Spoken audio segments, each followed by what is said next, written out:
What's going on, YouTube? It's your boy, CamATL, and welcome back to another NBA High Five video with your boy. Drop a like down below because I already know you're gonna love it. Subscribe to the channel if you haven't already. Comment anything in the comment section to enter your name into the $50 giveaway I do every single week on this channel. Hope you guys are healthy, blessed, all that good stuff, having a great day today. I am here to give you guys a nice little high five, a little quick breakdown on the core that I'm liking so far early on in the day. As you guys know, NBA is super important. You continue to research throughout the day, or you follow greenlightdfs.com. Use our tools, optimizer, optimal lines, all that good stuff to put you in the best spot to succeed. Last night was another great night. People were roasting on me when Luka had a huge game, but we still ended up cashing. I ended up fading Luka. I know it sounds crazy, but this is a good time for me to explain this. When you're in a three-game slate, right? A lot of times, immediately you think, okay, a guy like Luka with his upside is somebody that you cannot fade, right? And on the most part, for the most part, that's true. Especially if you have the value. I liked kind of a balanced route more than I liked the value on the slate last night. And that is why I ended up saying, you know what? We've been incredibly hot. We've been super consistent. We've been doing amazing in NBA, exactly what we're used to every single year. Let's have fun with this three-game slate. My gut is really liking a balanced approach, and let's roll with it. Luca ended up going off for like a million. And then people were, roasting me on Twitter. Follow me on Twitter at Cam_ATL, telling me, how could you fade Luca? Just for us to end up cashing because all of those mid-range guys went off for huge days. So that's kind of my reasoning. The exact reason why we cashed last night is my exact reason for going balanced route and fading Luca. It doesn't necessarily mean you have to go that route, and especially remember at Greenlight when we post our optimal, I mean we're posting one line. Like we try to give you a slash version if you want to get different, like as like a other optimal option, like as a slash difference. We try to focus on like just a sole GPP that's a little bit more of a risk that we feel like is probably the best GPP type version you can make. But at the end of the day, we're narrowing it down to one. You know what I mean? Like, and to do that, we have to look at all aspects of everything. You know what I mean? And a lot of times we finally come to a conclusion. We build how we want to build with it and we live with it. And we're confident in our approach. We're confident in, and the reason we're confident in our approach, we've just had a ton of success over the last 7 years. And so we just continue to do that. And in DFS, the most successful people stick to their approach and believe in themselves when they hit that submit button on their lineups on DraftKings. And that's what you have to do. You got to be super confident. You got to take risks sometimes. You got to do some things. And at Greenlight, we're narrowing it down to one. So we really got to, think deeply on these moves. So trust me, if you ever see the optimal and the slate turns out one way that we didn't expect, trust me, we thought about all the options. You know what I mean? And this is DFS. Crazy shit can happen sometimes. But anyway, we got the cash last night. But I just wanted to kind of talk about that real quick. Another thing I wanted to announce, I am in the process of, I've mentioned it on Twitter before, I'm in the process of making like a little Discord for people outside of DFS, just kind of like a mental health, chill, like self improvement type of Discord where everybody can just chill, talk positivity, talk over ideas, talk over, it could be business ideas, it could be, health idea, like things, your regimen that you've been doing and you feel great, or blah, blah, blah, just anything, just self improvement, just ways to, as you guys know, I've mentioned it many times, like, I'm on this journey to like be the best version of myself that I can be, and that doesn't mean financially 100%. That doesn't mean like health 100%. That doesn't mean any of these things 100%. That means like I want to be the best dad, I want to be the best fiance, I want to be the best friend, I want to be the best like go through all the different aspects of my life and kind of improve them and really work on myself and become the best version of myself that I can possibly be. You know what I mean? So I just want to create a place that everybody can come together and just kind of talk over things that are going on. A lot of times like people will go through things and not really have somebody that they feel like they could talk to. This will be a place where everybody can just kind of, be there with each other. If that's not your cup of tea, then cool. I'm just telling you that's what I'm doing.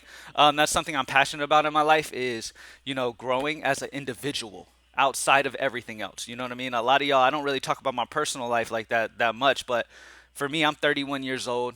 And I'm really on that path in my life right now, especially since my son got here, and I felt that different type of love and like connection with him, that I just want to be the best version of myself to give him somebody that he can, you know what I mean, look at and be like, that's exactly what I want to be like. That's what I want to be like. You know what I'm saying?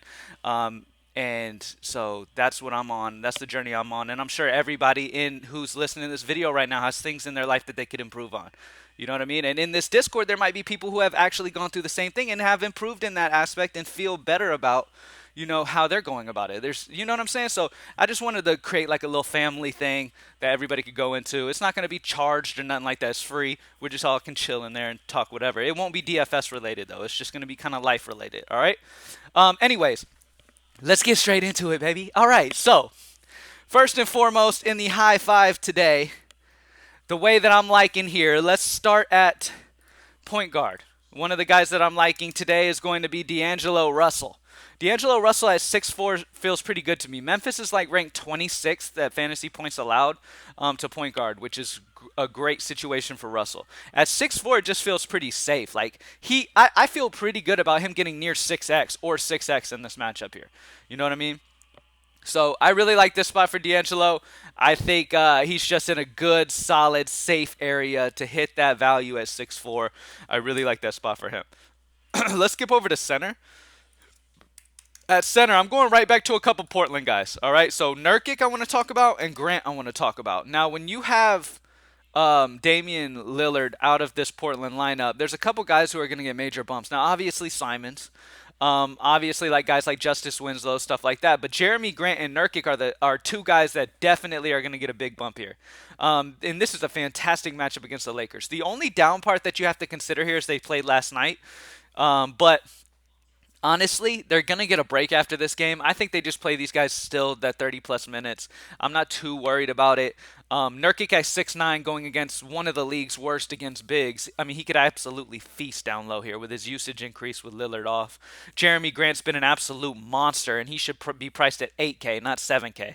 So he's one of the guys that I'll probably be locking today. But as the day goes on, if I get a ton of value at power forward, then I'll consider maybe maneuvering off of it. But right now, sorry about that.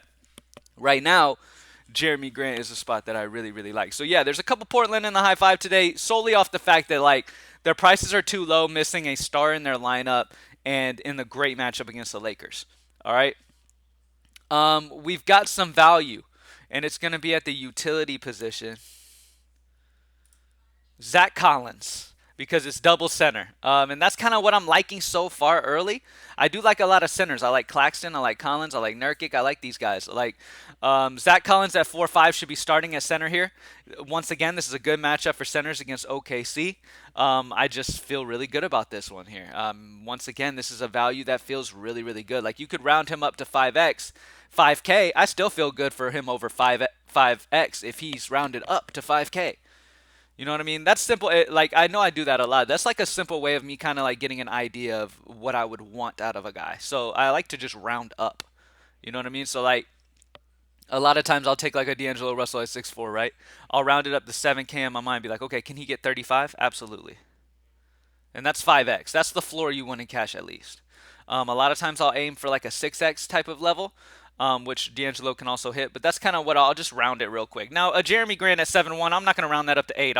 I'll put it at like 7 and just be like, okay, can he hit? Absolutely. You know what I mean? Round that up 7, round this up 5. Absolutely, these guys can hit 5X for a floor for sure.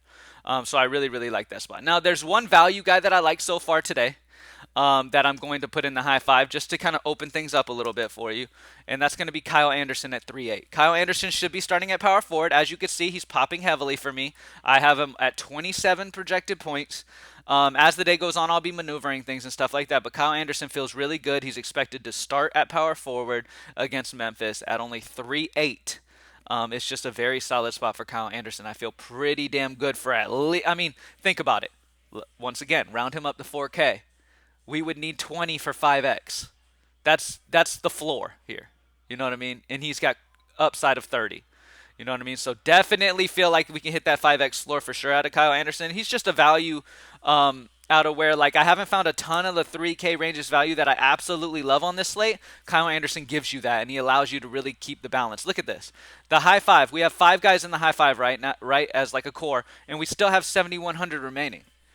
Me and my uncle were talking the other day, and we're like, man, like this is a season so far where a lot of studs in good spots kind of let down where the mid-range 7 8k-ish guys go for 50s, you know what I mean, like, and balancing has been very profitable this year so far, you know what I mean. A lot of times close to lock we'll have like super studs pop in with like at 3k price tags and stuff starting and blah blah blah, and that'll turn a slate into star scrub. But for the most part, balance routes have been really really profitable and really good this season so far, more so than most times it feels like.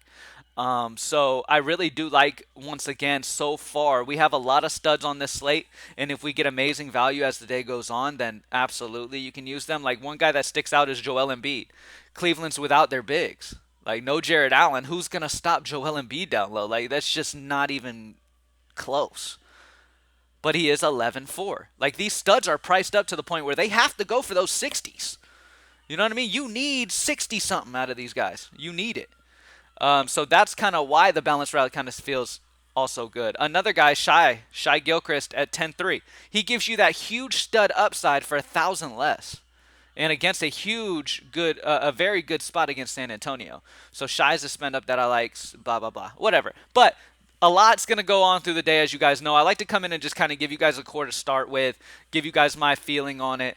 As I said, as always, the plan is if we have amazing value pop in, then you want to grab a stud, obviously, because these studs have amazing upside potential. And if the value is super, super solid, then you want to take advantage of that. Now, if we don't have solid value pop in and the best value is like one guy, Kyle Anderson at 3.8, or like there's just no value, then balancing your lineup up will make a lot of sense, because you have guys like the D'Angelo Russell, Jeremy Grants, Nurkic, guys in that mid range that could definitely drop 45 plus.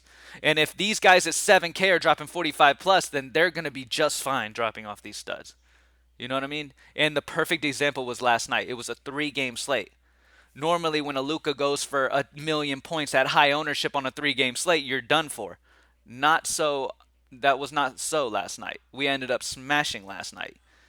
And it was because the mid range guys all smashed exactly what me and my uncle thought when we were building it. So that's kind of my thought process on it right now. There are some great studs on the slate, though. I mean, Jokic against Houston, my God. Like, there's a lot of things that make me kind of like drool right now. But it's going to come down to roster construction, where the value is, and all that good stuff. There's a lot that goes into this stuff, man. So definitely take your time. Um, you know, pay attention to the injury news come lock, because that's the most important part. The thing that Greenlight, that we definitely strive at Greenlight, is me and my uncle are locked in after lock. Like, even after the slate locks, we are locked in looking for ways that we can possibly improve on the spots that aren't locked. We build to leave spots open so that we have flexibility to update later. So it's very important that if you're with Greenlight, you stay ready. Follow me on Twitter at Cam_ATL. Let's have another big day, man. Y'all stay blessed. Have a great day. Have a great week. And yeah, let's get it. GreenlightDFS.com. I'm out. Peace.